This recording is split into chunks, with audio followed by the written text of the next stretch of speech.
c'est l'Institut médical de Madagascar, qui est le site qui a été choisi dans le cadre du projet Pan-African Network et précisément de Imailaka Télémédecine.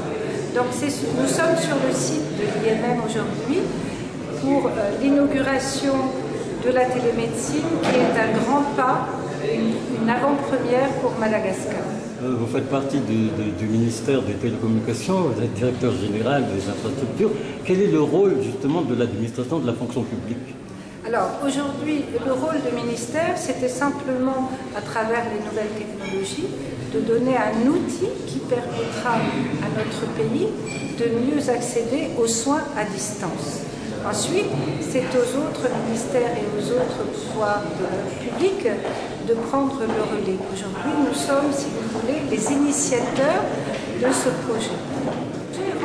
Donc est issu du projet Pan-African Network qui concerne 53 pays de l'Union africaine et nous sommes aujourd'hui le 34e pays qui est réellement installé.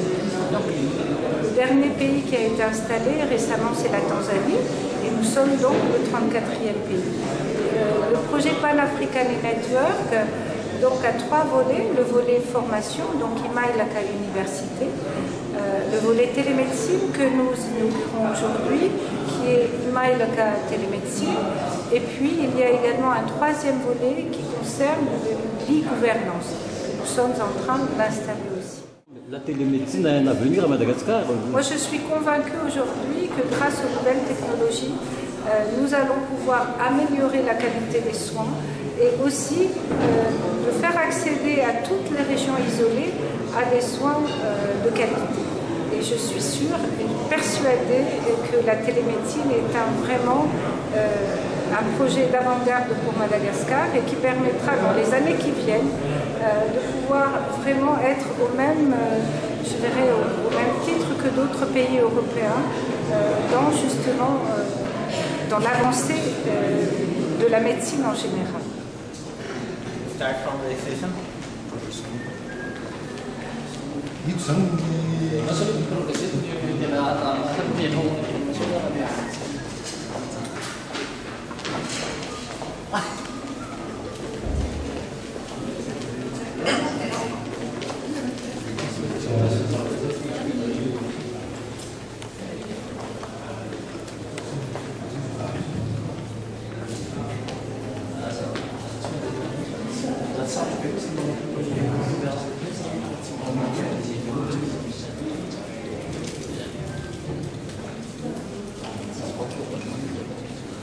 Araka ny fahitatsika eto zany de hoe eto amin'ny toerana IMM ity zany no atao le télémédecine zany.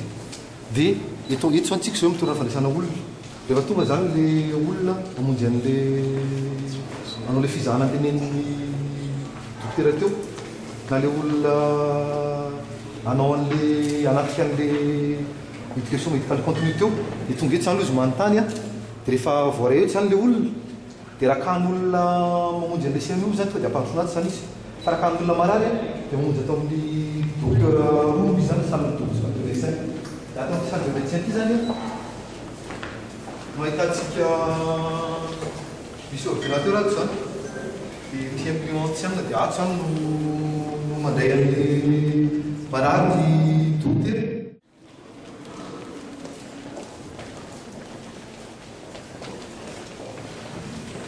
Salle voalohany ity zany salle fanaovana électrocardiogramme sy échographie. Raha zay zany no fanadinantsika ataon'le olona.